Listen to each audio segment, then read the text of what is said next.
Got it. Yeah. Thanks, Cathy. We've now got you on speaker view too. Yeah, well, good afternoon, everybody. And just wonderful to have you turn up. So many familiar faces and names. I feel like I'm in very, I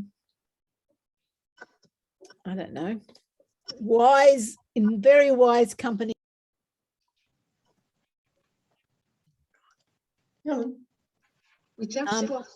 I'm in very wise company, so consequently, we just lost her. Now she's come back. Yeah, I'm really looking forward to the discussion. So here goes. I wanted to say a few things to start with, and then, as I said, very, very keen to be part of the discussion. So one of the things that really surprised me when I got to Parliament was, as an independent, how much I could get done. And not only get done, I could get a huge amount done in my electorate.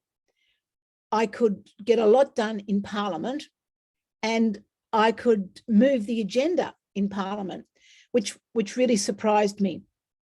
And when I gave a lot of thought to it, trying to work out, well, what is it that works? How do you become an effective politician? What I realised was it was all the background training I'd done as a teacher, you know, like getting organised and getting kids to do things they didn't want to do and getting staff meetings happening and all that sort of organisational work. And then that work as a community worker. So not only chairing meetings, but, you know, reconciling difference in community and then managing the conflicts in community and moving all those skills and, you know, family as well, you know, working across difference in family. So all those skills, and by the time I got to Parliament at the grand age of 60, you know, I was pretty good at getting things done, as are all of you. Those are the skills that you pick up along the way.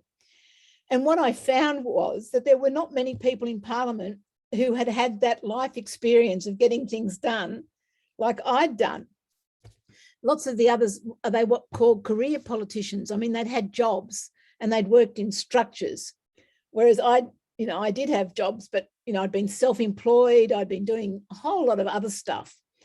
So it really, not only did it surprise me how effective I could be, but also what surprised me was how unskilled the others were.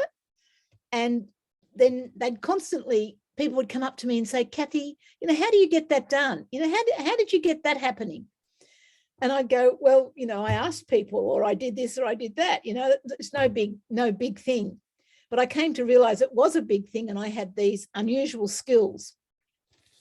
Now, I'm just going to give you one example of this before I move on to this whole conversation about more independence in Parliament. One of the things that I committed to do when I was running my campaign was to represent young people, because rural young people just complained bitterly that no one ever listened to them. And I said, okay, well, if I get elected, I'll make sure I listen to you. In fact, I'll give preferential treatment to young people and Aboriginal people in my work. And that was all fine to say, but when they pushed me, how would I do that? And I said, one day, out of the goodness of my heart, I said, well, if I get to Parliament, you can come up and you can work in my office. You can get work experience. And lo and behold, when I got elected, those young people said, we want to come and work in your office. And I thought, oh gosh, that was a brave thing. But what we ended up doing was setting up the Indi volunteer program, or the back of house. And while I was a member of Parliament for those 6 years, over 200 people, and at least half of them in their under 30, came and worked for 4 days in Parliament House in the office. I'd say work experience, but much more than that. They did significant work as well. And my colleagues would constantly be surprised and say, but how do you make this volunteer program work? Because often there were 3 or 4 people, community people in the office. And for those who are members of parties, they just couldn't wrap their mind around how you do it. And if you're interested, I can give you the details a bit later. But the thing that happened with that volunteer program, it just worked magic on so many levels. So people who came to Canberra often were really cynical about politics. By the time they'd been there for a week and saw how our office worked, they left absolutely engaged and wanting to participate. In their own issue management. So if they wanted to do something about youth mental health or whatever it was, they now understood how the Parliament office worked and had everything done in Canberra. And then the most amazing thing happened. If they went home and spoke to their friendship groups about this amazing experience they'd had in Parliament House. And you know what a good member of Parliament Cathy McGowan was, because she did all this sort of stuff. So they just went and spread the word, which was very useful for me as a politician. Now, I just wanted to tell you that story because I was the only member of Parliament that had volunteers in Parliament on a regular basis. And I did it because I was an independent member of Parliament committed to my community. And I want to just talk a little bit about what it means to be an independent member of Parliament as opposed to being aligned to a party. And to do this, I've researched, there's a book called The Independent Effect, and it's by a woman called Andrea Cullen. And it talks about independence in Australian parliamentary democracy. So I just wanted to share some fact with you, some data, that since Federation, there have been 45 independent members of Parliament in the federal Parliament. 6 of those have been in the Senate. So that's a lot. And in each of the state parliaments, we've always had independents. So in New South Wales, there's been 31 independents, Victoria 9, Tassie 20, South Australia 36, Queensland 21, WA 29, Northern Territory 10, and the ACT 4. So I just wanted to say it's not a new experience having independents. And in the very first parliament in Australia in 1901, there were 4 independents elected to parliament as unaligned. So they've been there for a long time and we've got a lot of history. But I want to talk to you about what I think is the most famous example of independence. And very few people know about it. And you might, many of you might, because some of you would have been alive when this happened. But here's the story. At the federal election on the 21st of September in 1940, so that's the early stages of the Second World War, an ambivalent electorate returned a hung parliament. Menzies, Prime Minister, clung to power with the help of 2 Victorian independents, but he had great trouble holding his government together. He eventually stood down on the 28th of August 1941 and was replaced as Prime Minister by the Country Party leader, Arthur Fadden. Then the leadership went to the last man standing, with Billy Hughes being the leader of the United Australian Party. Fadden was ousted less than 6 weeks after he started as Prime Minister because 2 of the independents crossed the floor to bring down the government. Now, can I just point out to you what was happening in September 1941? So you had the Japanese invasion of the Malay Peninsula. You had most of our soldiers fighting in Europe. You had Menzies saying, we're not going to bring them home, we're going to leave them over there. And we had this incredible, dangerous situation in Australia. So in the middle of that, 2 country independents crossed the floor from the Conservative side, and they resulted in John Curtin from Labor becoming Prime Minister. And not only did they cross the floor, but they said, we're going to give our support to John Curtin and you don't need to have another election. So John Curtin became Prime Minister without an election, and he held the position of Prime Minister for another 2 years. And I just cannot but think of how different Australia would be if those 2 wise independents hadn't changed from the Conservative to the Labor, giving us John Curtin. And John Curtin instantaneously brought our troops home. He sent them up to Papua New Guinea. He set up the Defence of Australia, something that Menzies hadn't been able to do. So when people talk to me and worry about a hung parliament and what about independence, I tell them that story, because I think it's a bit of our history that very, very few people know. So I wanted to share that with you today, but I also wanted to finish my opening remarks by saying, as a member of Parliament, what I think matters more than anything else is the qualities of the other members of Parliament, much, much more so than the framework that governs them. And if we want an effective parliamentary democracy, we need to have effective members of Parliament. That's what we need. And it's not the structure per se that gives it to you. It's the quality and the values and the skill of your members of Parliament to work within the parliamentary system. And I'm biased in this matter. I really think seriously we don't have the quality we need and the quantity and the quality of our members of Parliament to manage the incredibly complex situations we've got.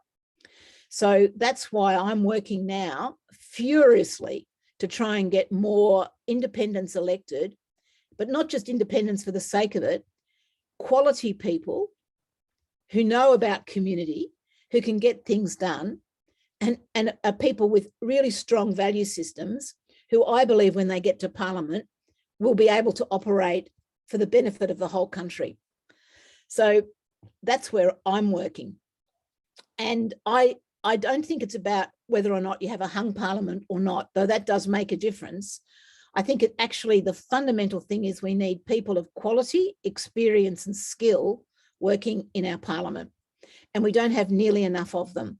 We've got a lot of good blokes, nice blokes, ineffective blokes. We've got a lot of factionalism within major parties that makes them work against the common good of the country, I think. So that's my opening gambit, and I'm really happy, Anne, to pass back to you after my 20 minutes worth of comment and open it up for questions. Great. Thanks, Cathy. And for one, I hadn't heard that story. That shows my ignorance about that. That's how Billy Hughes became Prime Minister. And I know there are a couple of people that are a couple of years older than me who may be more aware of that story, but it's really important in terms of our whole Australian history, isn't it? So is there someone who'd like to begin Cathy's begun the conversation, to pick up something that Cathy has said, or a question that's been going around in your mind, and you can either use the reaction little thing, you can put up your hand underneath, or you can just wave to me. You're not too small on my screen that I can see where everybody is. So is there someone who'd like to join in this conversation with Cathy to get us going? And we're small enough to try and make it as much of a conversation as we can too. So it's not a question and answer thing. Anyone like to start us off? Adrian, do you want to try? No, I'm not going to be able to hear you. So Jim, off you go. Jim, thank you. Yes, thanks everyone. Thanks, Cathy. I understand that the disadvantage that independents have in the system is that they don't have the backing and the resources necessarily, unless they can somehow bring them with them, but they're not funded enough to be able to do their work. Is there an answer to that, or is that in fact true? No, not true. Not true. Okay, not true. So again, I thought I'd be really on, behind everything, but I ended up having 12 staff and 4 of them are paid equally as well as me. So they were professional, really clever people. And then not only did I have, that's enough. I didn't need any more people to work for me. I also had access when I got to Parliament of the Parliamentary Library. Now, the Parliamentary Library has over 60 professional researchers working in it for the total and utter service of the members of Parliament. So at any stage on any research I want done, I could ring up the Parliamentary Library and very skilled people would develop papers for me, do briefs, do whatever. And operating across the road and down the corridor is the Parliamentary Budget Office, again, available to members of Parliament. And the Parliamentary Budget Office would do any of the budgeting work. So if I came up with a private member's bill, I needed to have it costed, the Parliamentary Budget Office would do that. And then also within Parliament, they have professional drafters of legislation, highly skilled lawyers whose job it is to work with members of Parliament on drafting private members' bills. And so if you listen to Parliament on a Monday, it's too late in this Parliament now, but the next Parliament, most Monday mornings is put aside for private members' business. And then all of us crossbenchers would regularly be tabling legislation, which we drafted up with the help of these professional people. So having said that, the thing about the parties is they are much more specialised. So every vote that I had to make was sort of a conscience vote, and I had to be across it. Whereas for the parties, they don't do that. They, if you're a Liberal Party or a Labor Party or a National Party or a Green, they basically have a meeting once a week. They agree how they're going to vote, and then everybody falls into line. So the individual members of Parliament don't have to be across the detail, which I used to think was so sad. And frequently I'd walk into the Parliament chamber to vote, and one of my colleagues would say, "Oh, what's this one about, Cathy?" I go, "Oh yeah, of course you don't know," because they have a little pager system, and on the pager it says vote yes or no, or go to the left or go to the right. So in fact, it makes their job easier, but the sad thing is they're not across all the stuff they're voting on. But it also makes it easier because they've got specialised people with interest in foreign affairs do that, people interested in social issues do that, people interested in regional issues. So people can specialise, which maybe does help for government, though I was never convinced of that. So no, I always felt I had enough. What I was limited was by my own imagination. You know, what else could I think about doing? What else, how else could I go about doing this? Cathy, if I may have a follow-up question from Jim's excellent question, and that is, I presume that these people are public service people, and how's that now being affected in what's happening with the public service around the place now? Yeah, so the generally speaking, the parliamentary they're all public servants, yes. The parliamentary staff, they're funded by Parliament. So Parliament has a vested interest in making sure that there's enough. But I tell you, Anne, there was a really classic case last year when one of these parliamentary services is called the Auditor General. And the Auditor General's paid for by the government to oversee how Parliament works. And the government cut his funding. As I thought, he was coming out with far too many reports. The government thought that they were negative, so they said, okay, we'll cut your funding. So they did. So yeah, it definitely does happen. But generally speaking, those jobs are pretty well preserved because they're so valuable. Thanks, Cathy. Marg. Thanks, Cathy. Can I ask about alignment now? Independents being aligned with one of the major parties. How do we know? How do we find out that? How do we know? Because I'd imagine, as you've explained, for some independents are really keen on a couple of issues that they've wanted to really be representative of in Parliament, but there are so many issues that you've got to be across. Yeah. And I just wonder, to what degree would independents, in your experience, be really aligned with one of the major parties and therefore take that position rather than, like you're describing, that an integrity in terms of what you believe in your own stand. So just something generally around that. Yeah. Margaret, Margaret, what electorate are you in? Who's your member of Parliament? Oh, Parramatta, God help us. We're at the moment now having to find someone to replace Julie. Yeah, it's a Labor seat. Yeah. Okay, so I'll tell you about this. And again, it was something I didn't know before I got to Parliament. But practically 89%, could be 88%, could be 86% of all the legislation that comes before Parliament and is voted on is what they call voted on the voices. That means it's not actually voted on. People say, aye, we agree with it. So there's only actually a very small percentage of all the legislation that gets voted on, Labor, Liberal vote. And of that, only a small percentage is controversial. So I did not know that mostly all the legislation is sorted out before it gets to the House, the floor. The committees, the different works, everyone does their bit. So by the time it's presented, the differences have been sorted out, and mostly everything just goes straight through the House of Reps into the Senate and gets passed, like by far the majority of stuff. There's only a small percentage that's actually controversial. Now, this of the sort of things that I'm talking about is marriage equality legislation, controversial. Climate change legislation, controversial. All the debate we had earlier in February about the human rights stuff.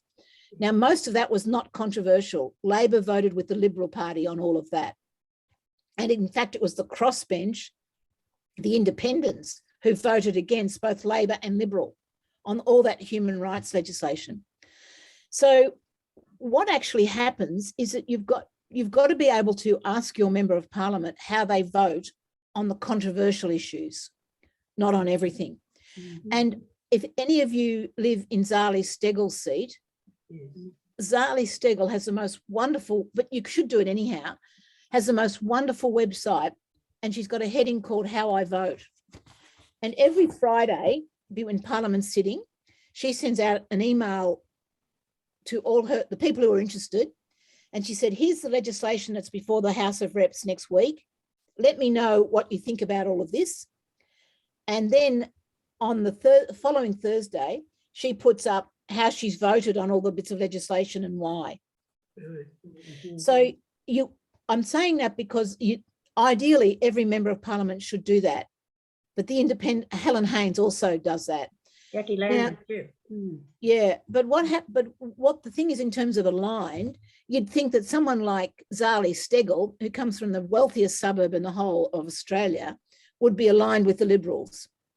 Well, generally speaking, she would vote on most of the stuff like Labor do. She votes with the government, but on issues like climate, she doesn't.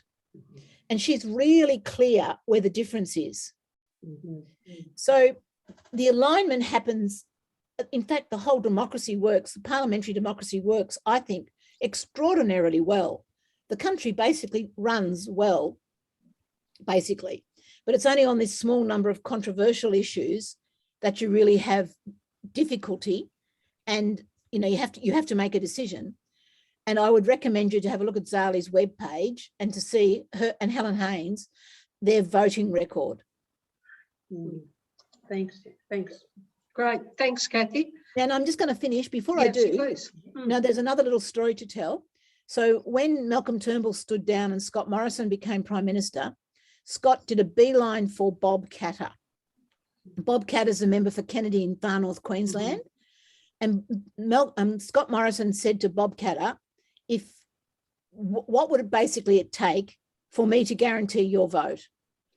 And Bob said it would take millions of dollars for this particular dam. And Scott Morrison said, you're on. And guess what? That dam's being promoted today. Yeah, I saw it. I know. Yeah. So, but Bob Katter's not in agreement. No. So, but that was a direct result of, so it's not alignment, that's a deal that Bob Katter and Scott Morrison made. And I just kept on thinking, Bob, you're a fool to make a deal with these people. They would never follow through as you want.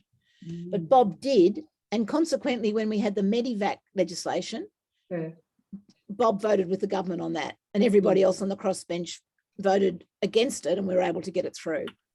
But so there's a difference between a deal and an alignment. Great.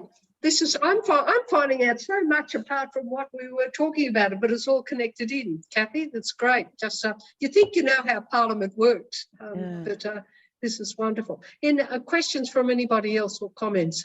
Adrian and friends, you're going to have to hold the questions up written in text or in big print. But Helen, you have one. My question was really, it's not about the independence as such. It's the difficulty that you have. Well, I'm in the safest country party seat there is, Nationals, Mallee, that the falling in line with whatever is, and it's just the party line is towed all the time. It's just really difficult, even on, like, there's some big issues in Mallee about water, but you know, the party line is towed to the T. Yeah. So that's what I find difficult about our, it's only two parties really, because the National Party and Liberal are so closely aligned. But it takes away, and I find, from our democratic rights. Oh, so no surprise, Helen, I agree with you. But there's a really good woman independent running in the Mallee. Her name is Sophie Baldwin, and she comes from Kahuna, and she's running as an independent. So you've got someone you could vote for. I did see that, and she's been with the dairy industry, and she's been in the water across the river. Yeah, I reckon she needs some support. But that was one of the things what it just shocked me so much. And I'll tell you a story. Like, it's shocking. Here's a story. So my background is agriculture and farming women. That's what I know really well. And we had done a lot of work before I was a member of Parliament, back in your day, and to get childcare for farming families. And we had a fantastic service out of Albury Wodonga, and that didn't quite go up to Wagga, but it was called mobile childcare. And the government in about 2018 was changing the funding for childcare, and they got rid of mobile childcare. They said, we're going to fund childcare in centres, in buildings. And we said, well, that's never going to work for farmers. And they said, oh, don't worry about it, it'll be okay. And I knew about this, and I lobbied the Liberal Party in particular. Simon Birmingham was the minister. And I said, it's not going to work, it's not going to work. We had people come to Canberra, nothing changed. So then I went and saw some of the blokes, and at that stage there was only two women in the National Party. I went and saw the blokes and said, look, guys, why are you going to support this? This is not good for any of your constituents. And one of them said, Cathy, well, let me explain to you how it works. And I said, please do. You know, what happens in a party? And he said, well, it's like this. In the National Party, we look after these topics, agriculture, water, transport, and we get allocated a minister for those topics. And all the other topics go to the Liberal Party. So childcare, education, they're all held by ministers who happen to be Liberals. And I said, yes, I understand that, but wouldn't the National Party be trying to influence the Liberal Party? And he said, no, it doesn't work like that. And I said, well, what's the point of you being there? And they said, well, we have this sort of agreement where we stick to our knitting on our topics. So I was shocked. And they said, well, go and talk to Bridget McKenzie. She's in the Senator. She's a woman and she'll be interested. But she wasn't at all interested in childcare. That wasn't what she was interested in. So I ended up making a speech in Parliament, just saying to the National Party how incredibly disappointed I were, because they'd passed over or hand-passed or reneged on their responsibility to represent their constituents. And they basically said, well, it's not our job. And so it's the party system is so bad, because what they say is it's groupthink. And if you try and say, well, I'm going to do something different, and you cross the floor, you basically get into enormous trouble. And there's very few of those blokes who want to get into trouble. One of the women, Bridget Archer from Tasmania, she was a bit brave, but the blokes just are so centred on their career and advancement, then they're not going to rattle the boat, which is fine, but it doesn't give you your representation that you need out of the Mallee. So that's why I'm so convinced that independents give you better representation. They might not be able to change the way the country works at the peak level. Oh, but my golly, they take your voice to Canberra and they make sure it's heard. Thanks, Cathy. From someone else, any other questions? I mean, I'm sure there are other questions. Who else has one? Thanks, Mari. Cathy, I was interested in that volunteer program you talked about. Of course, I noticed the Pope today came up with a similar sort of thing. But I was just wondering, when those volunteers went back home and that, have any of them shown interest in entering into politics? Because as you talked about, qualities was important of the person. I would think that was excellent training. So have you heard from them as they've gone back? Oh, Murray, absolutely. But like Helen Haynes, she was part of that volunteer program. So, but I tell you, the really exciting thing is the young people, and I get letters from them now. One of them the other day is now studying at Cambridge, doing international political relations at Cambridge. Now, he doesn't want to become a politician, but I reckon by the time he's 60, he'll be in a different place. But what I think the program did more than anything else was a basic class in service in civic society and how government works. And that not only does it encourage those who wanted to stand for local government or state government, and in Wodonga, there's a young woman running as an independent in the state election up here. She was part of all that volunteer program. But what it does is whatever job they do, they're much better at using their member of parliament now, because they understand what I'm talking about the voting. They understand about the importance of coming and seeing your member of parliament with a solution, not a description of the problem. They understand what we call parliamentary tools and how you can use the parliamentary tools to get things done, like to make a speech or ask a question or have an inquiry or any other activities that are available to a member of parliament to raise the issue.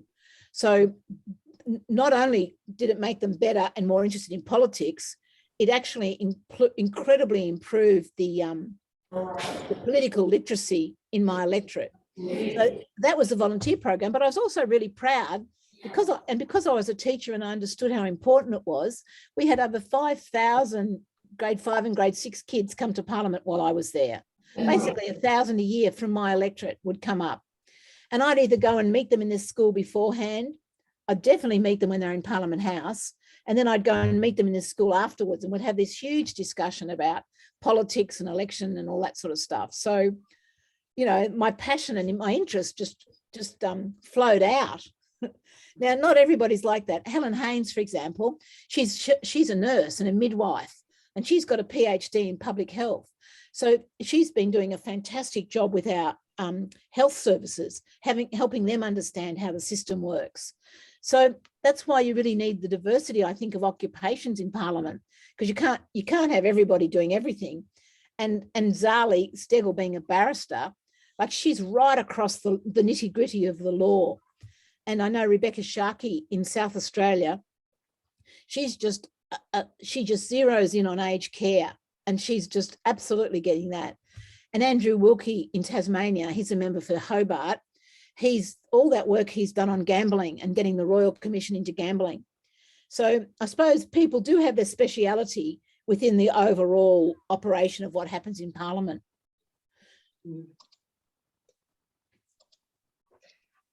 Yes, Mari, a follow-up one. Go for it. Now, I was just interested in that conversation, Cathy, when you said that people, when they go to Parliament or speak to politicians, should come with solutions. I mean, we've been to parliamentarians over the climate and that, but I don't think we've ever gone with solutions. So could you give an example of that? Yeah, I can. So people would regularly come to my office and everybody would describe a problem. And they'd look at me and like as if they wanted me to solve the problem. Or they wanted me to go to the government to solve the problem. And I'd go, I'm not going to do that. No, unless you know, my job is to be your representative and your advocate. You go away and work out what you think is the best solution, and then I'll be your advocate. Because if you don't do it like that, if you come to me and want me to solve your problem, say of housing in Mansfield, I'll make up the Cathy McGowan version of my solution, which is not going to work.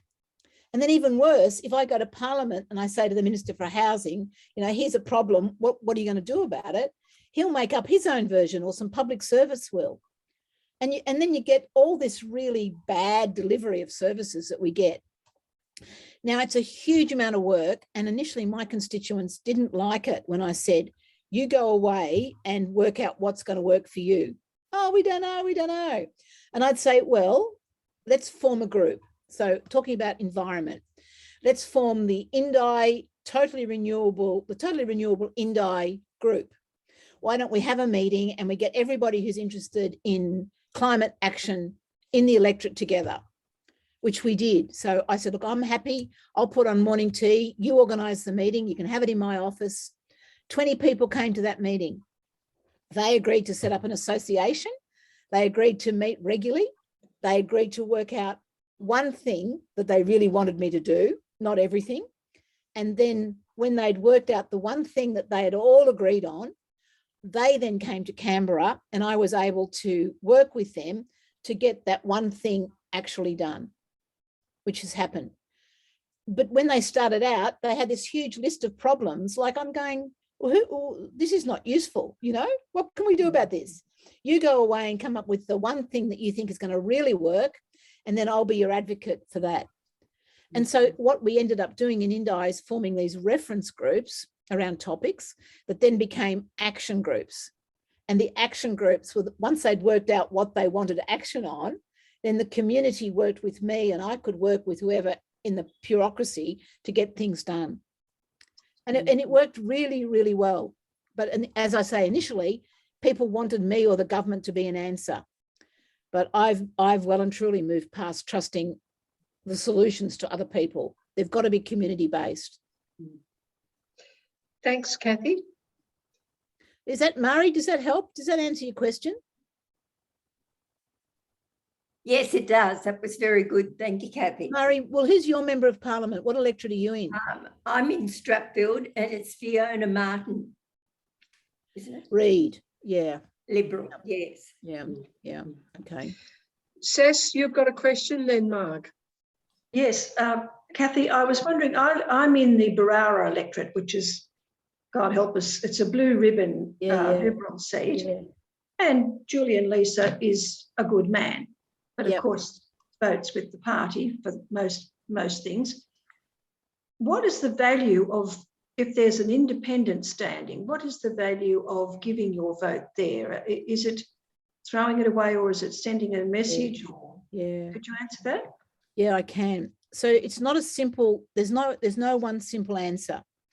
So it's sort of like a graph, a scale. On one end, it can be useless. On the other end, it can get you a new federal member of Parliament. So in Indi, I had to convince people that it was worth giving me a vote. And I said, look, I hope we're going to win, but even if I don't, we're going to make this seat marginal, which means you're going to have to pay, the government's going to have to pay attention to it. Previous to that, we were what's called a safe seat and totally ignored. But we needed 20,000 votes to make it a safe seat. We needed 30,000 votes to win. So the answer to your question, it all depends on how well organised the community is. If the independent only gets 1 or 2 votes, it's not 1 or 2,000 votes, it doesn't say much. But if they get 10,000 votes, that says something. If they get 20,000, it says a huge amount. And if they get 30,000, they win. And that's why community organising is so important.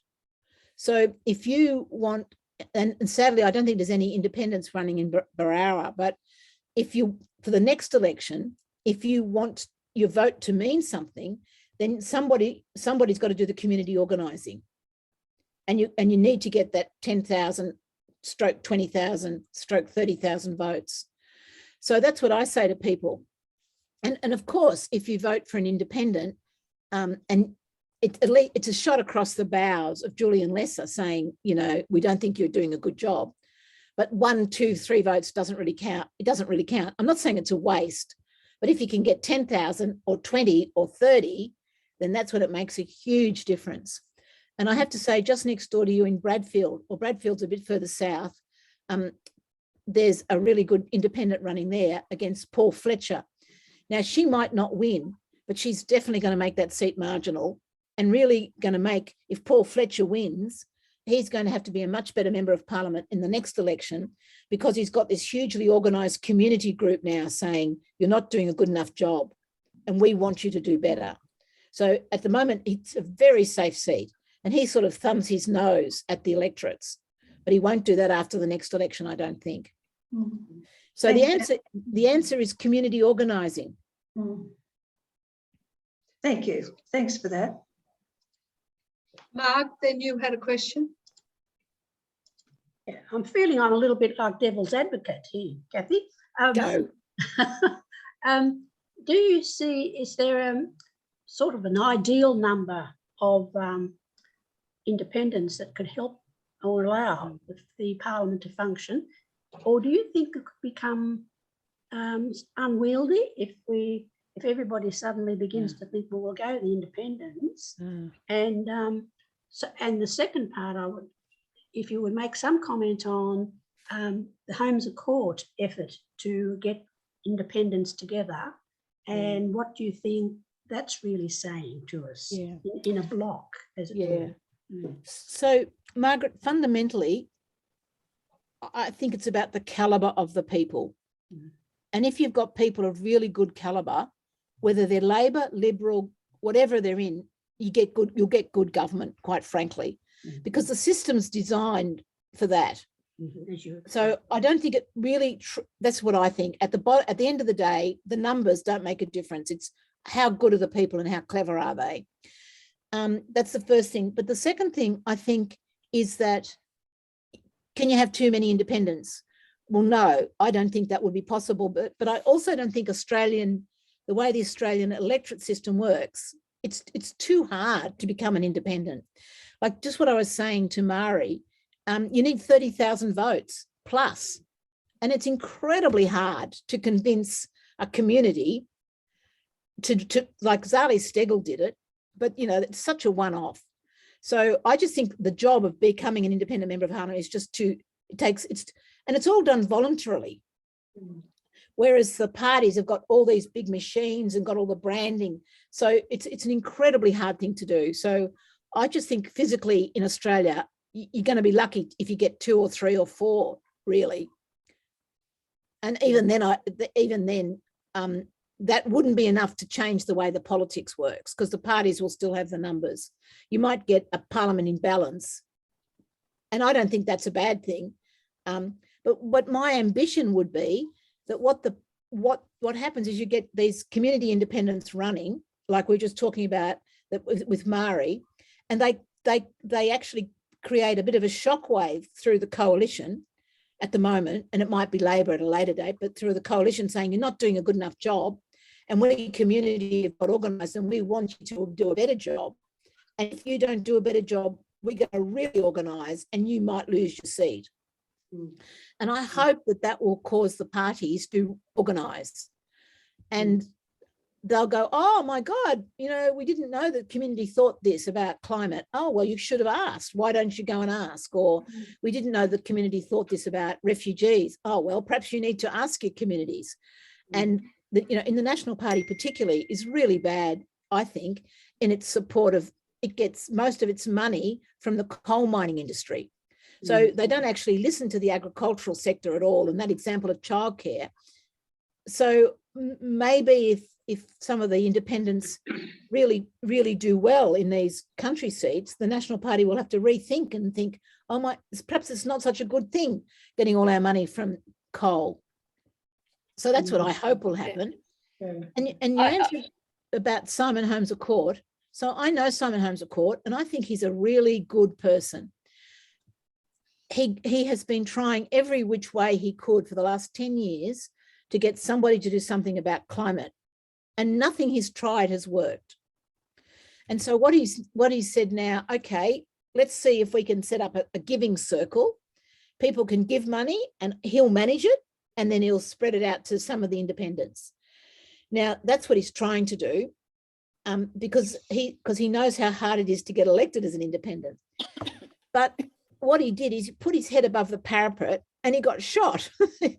People are saying the most horrible things about him, whereas I just think he's a threat to the system, and the system doesn't like it very much. So they do what I call name calling. You know, you're a bad man. You know, what's your agenda? And I think Simon's been pretty clear about his agenda. So I've got a lot of time for him, quite frankly, and I hope that he is able to put money into some of those electorates and get some of those really good people like Zali Daniel and Monique Ryan and Allegra Spender, Dr. Sophie Scamp in Wentworth, Kylie Tink in North Sydney. I hope some of those women get elected, because they would just be spectacularly wonderful in Parliament. Yeah, so I've got a lot of time for what he's trying to do. But I do note that the Murdoch press in particular and others are really banding against him and saying he's a bad man and he's trying to use his money. I'm going, yeah, he's trying to use his money. Cecilia, did you have your hand up? Yes, thanks, Cecilia. Now home, now no longer driving between. That's right, I'm home Sydney. again. Home again. So, Cecilia, your question? Cathy, do you think in the present political climate, when people are so fed up with politics and both Labor and Liberal, that this might be an opportune time for some of those independents to make a run for it? Oh, yeah. Cecilia, what electorate are you in? I'm in Reed. You said that, yeah. Yeah. I same as Mari Butcher. Yeah, I do. Now there's no independent. I think any time is a time for democracy, and when people are dissatisfied with government, it's easier to bring people together to have their voice, because there's a level of dissatisfaction. So I definitely think that's happening at the moment.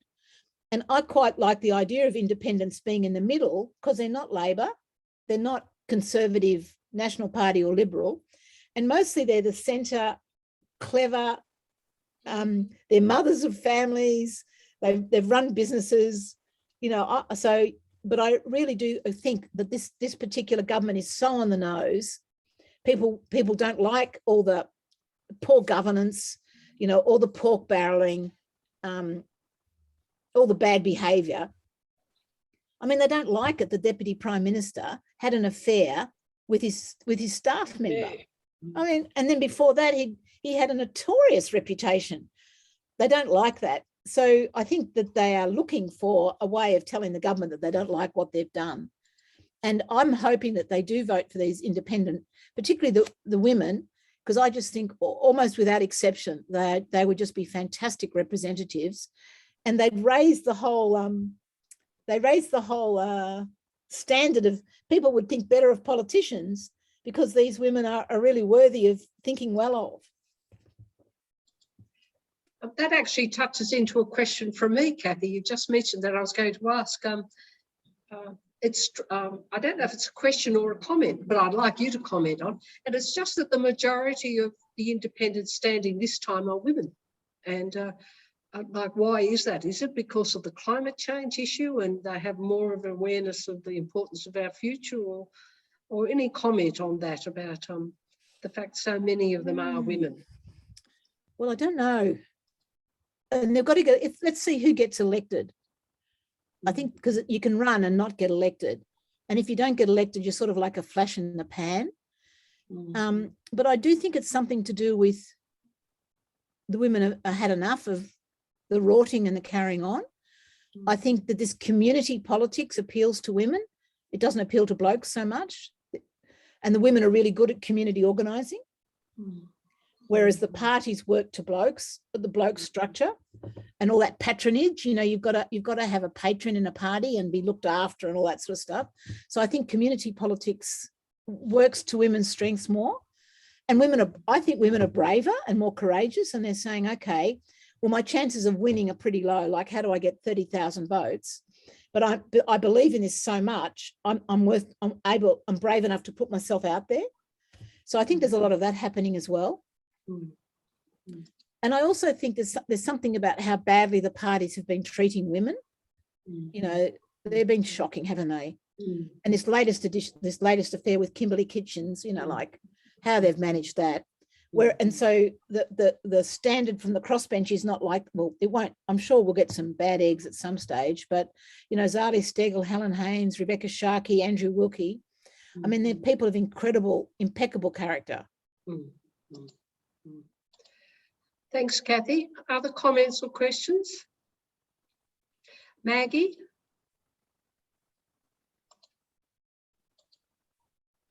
Hi, Cathy. Thanks for giving us a great talk. I'm in Page, which is Northern New South Wales, National Party seat. Yeah. Kevin Hogan, one of the most limp politicians you're ever likely to meet. Yeah. Currently, we're in a big flood disaster. People are very angry and also in crisis, terrible crisis. So there's going to be a big upset here. We have a Teal candidate. She's only come late to the party, Hannah Beth Luke. She seems very nice. I think she's come too late to be elected, but she could help through preferences, perhaps, with the Labor candidate. Just full disclosure, I'm a Labor Party member and the president of the Labor Party branch here and on council with Kyogle Council as an independent, though, because we don't run party tickets at local council level in my council. I see that we have quite a good opportunity to maybe upset the apple cart if we all work together. The difficulty is going to be working together. Hannah Beth is not providing preferences because the Teal thing is not to give preferences, which concerns me because then we don't really know what she intends to do if we all work together and she somehow got across the line, because it'll, you know, it could be quite a thing like that here. Then we really don't know what she might do next. So because she's very new and we don't know her very well. So I'm just wondering what you think about that in terms of giving preferences, working with other parties to, you know, because as you said, the 30,000 vote issue, but with preferences, it's possible if we work together. But how do we work together? That's the question. Yeah. Hey, Maggie, thank you so much for that question, because that's, people ask it all the time. So there's a couple of things about this whole thing. And one of them is, you, as an independent, I didn't want to be aligned. I didn't want to be aligned to the Liberals, the Labor or the Greens or the Nats. I really didn't. So when I handed out my how to vote card, I said to everybody, you give me your number one vote, and then what you do after that is your business. So those who are Labor inclined put number 2 for Labor, or 3 or 4, or the Liberal types put whatever. Now, there was a huge amount of criticism for me for that approach. And they said, yeah, but if Cathy, if you work just like you've made the point, we could get a Labor candidate up. But my community didn't want me to do that. They didn't want me to be aligned. And they were really worried that if I did get elected and I went with the Labor Party, I would do what Tony Windsor did with Julia Gillard. Now, whether you think that was good or bad, my community just did not want me to do that. So I didn't give preferences, and I kept my independence really strongly. And then when I got to Parliament, Labor would frequently come and say, well, you should vote with us on this. And I said, well, that's a good idea, but let me go and check with my community. What do they think about it? And when there was a strong feeling, and it was, say, for example, in that 2014 budget was so bad, I voted with Labor on that budget, and a whole lot of issues like that, I did vote with Labor. But I went out and I did surveys of my community and I found out what they want, and I made sure that I was being their representative. So there's an art to being a representative, and there's an art to being independent and unaligned. And the thing that I decided was what the ends don't justify the means. So the ends for me was to retain my integrity as an independent. The ends wasn't to become, you know, a minister or get Labor elected. That wasn't my intention. My intention always was to be the best member I could be for my electorate. And then I would work with the government of the day.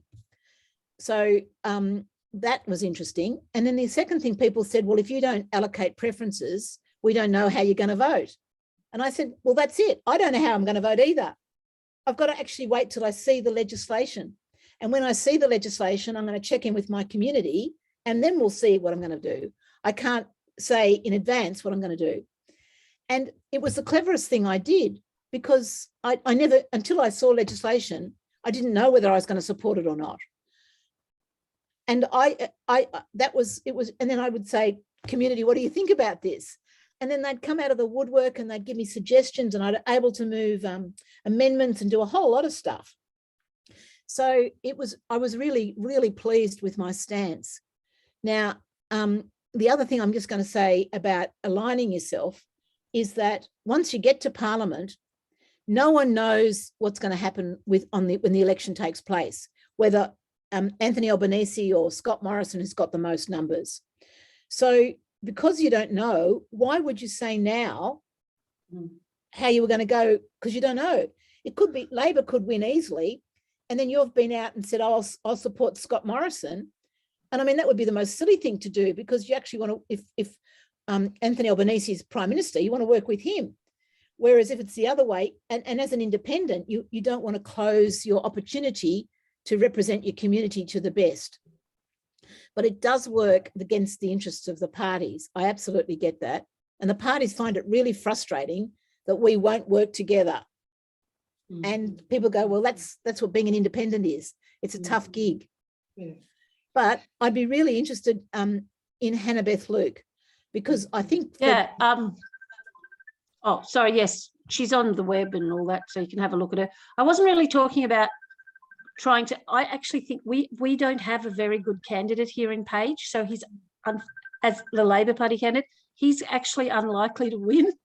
But if we all work together with, you know, we could push someone up, and my view is anyone but the National Party, you know what I mean, almost, if they're progressive. So it's not really about aligning yourself with a party, it's maintaining your independence, but working together to get an outcome that a lot of people want. Because our Page electorate, Marg will know because she worked here up in it when it was a targeted seat in the Your Rights at Work campaign, but it's a very split electorate. It's not one way or the other. It's got great diversity of political view from the coast through to the bush sort of thing, to the rural areas and everything in between. Yeah. So anyway, but thank you. That was an excellent answer. Thank you. Yeah. But I'm actually, Maggie, I'm actually going to be in, is it not Lismore? Is it Gismore? Anyhow, up in Page on the 3rd. Lismore is this town that was just flooded and destroyed. What's the town beginning with G towards the coast? Gunnellabar or Grafton? Grafton. I'm going to be in Grafton on the night of the 3rd of April with Kerry O'Brien, and we're going to do a democracy forum up there to talk to we want to support the community as well. So yeah, I'm really interested in what you're saying about how do we grow democracy in those circumstances. Yeah, right. Thanks, Cathy. Helen, you've got a question. Yes. Thanks, Maggie. I have it, Cathy.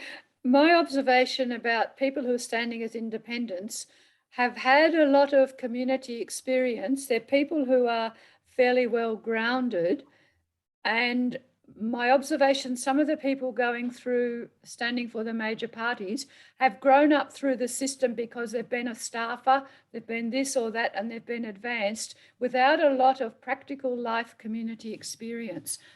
Would I be correct in that assertion? Well, Helen, I don't know.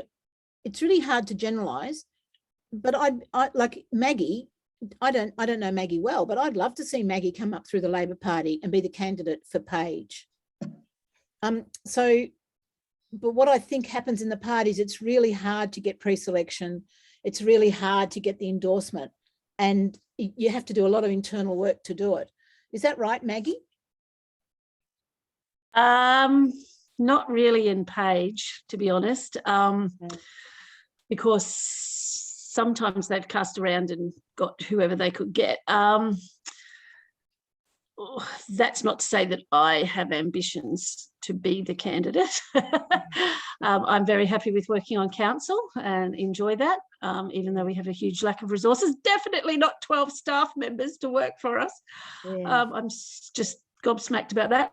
But yeah, it depends. In the major, where it's a safe Labor seat, yes, of course it's massive. But in the places like Page, not so much, no. It is more rank and file selection and genuine, rank and file choice, and not a huge amount of choice, to be honest. Yeah. So, yeah.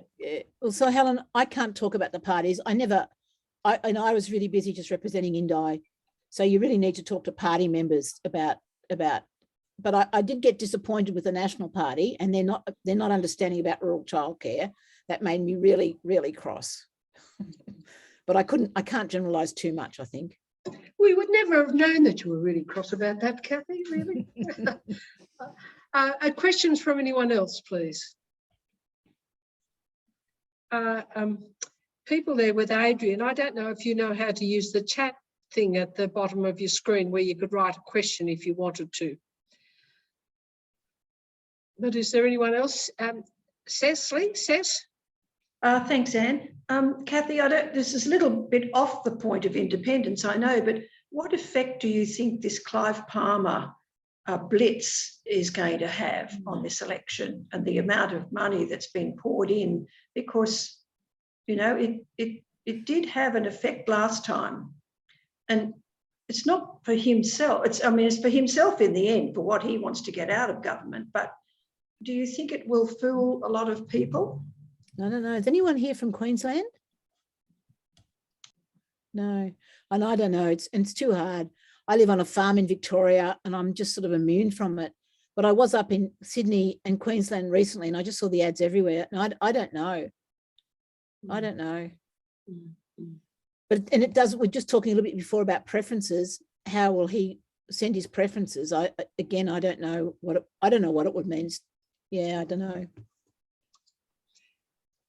Anyone else have a question?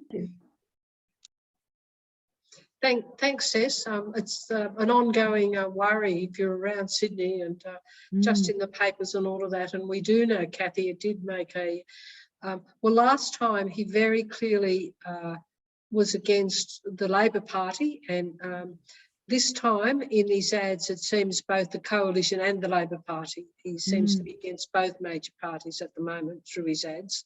So that will throw something else, I think, into. It'll be different, I think. Can I ask Anne Flynn a question? And you're in Gilmore, are you? You're on mute, Anne. No, you're on mute, Anne. You have to unmute yourself. Who I don't know. I don't think we've got another Anne besides me. Who's it? No, Anne Flynn up with. She's on the board. Anna. Yeah. Anna, you're up. Anna, can you unmute yourself? Good on you, Bob. Bob to the rescue.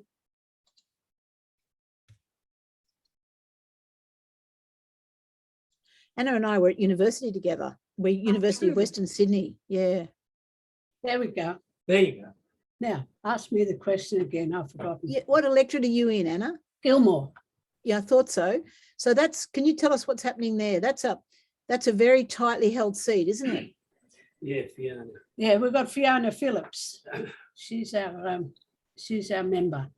She's Labor. Yeah. And it used to be Anna Samalis. Oh.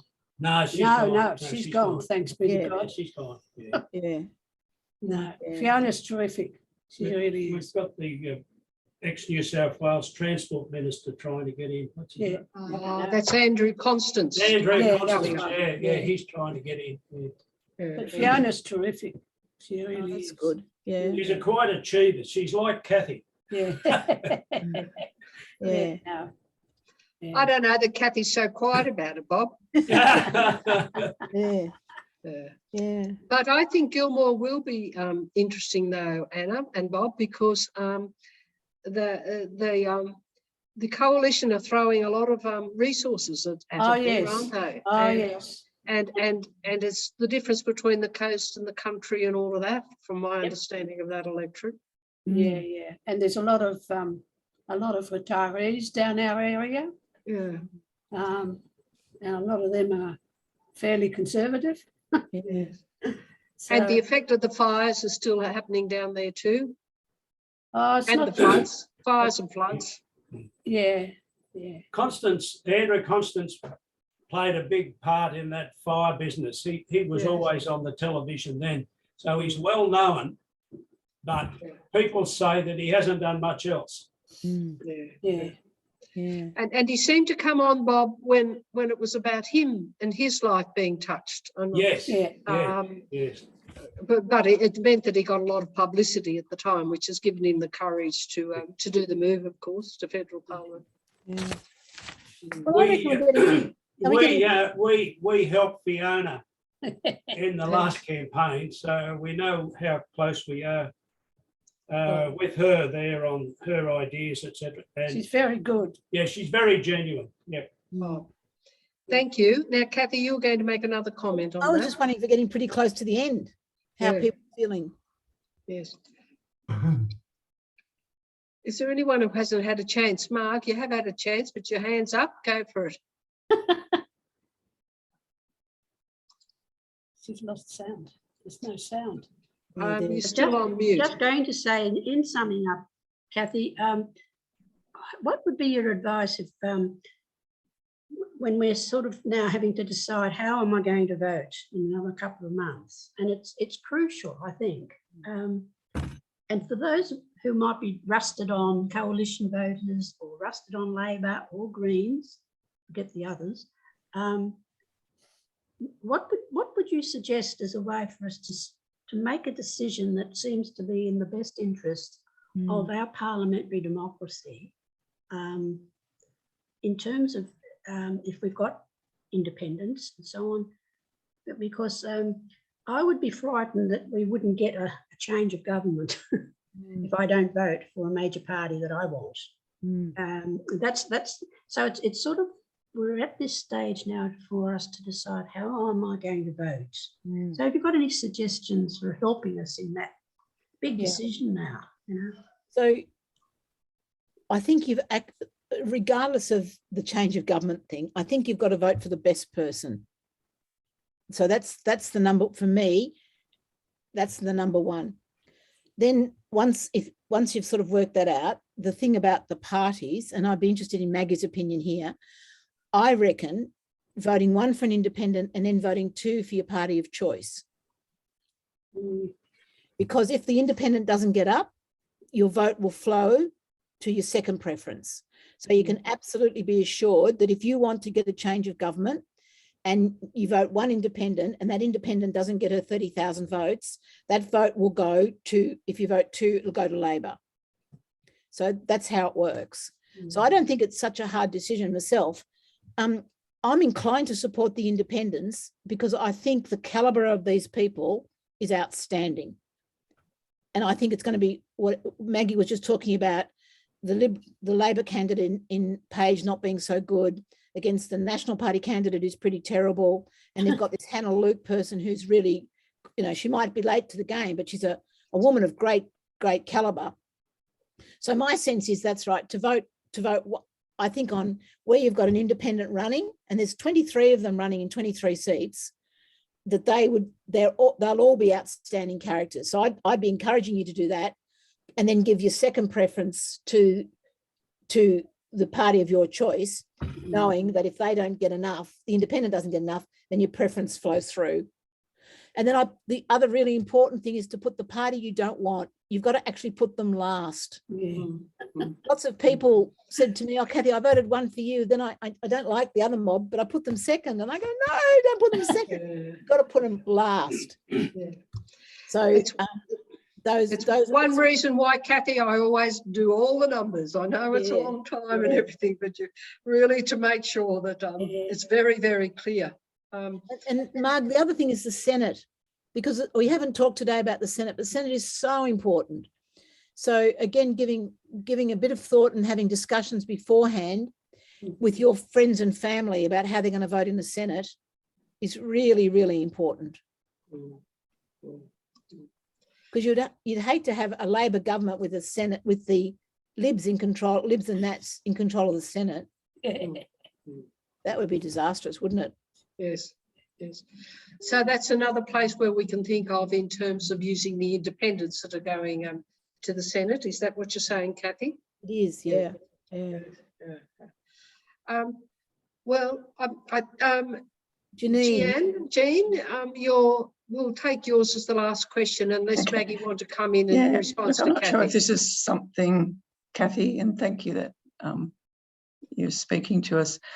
Is there a way that perhaps the independents can shift this awful stalemate about the detention of boat people, the asylum seekers and refugees? Because Labor and Liberal don't seem to be able to, I don't know what they're frightened of. You know, they're frightened that the boats will come again, or must be another way to process people.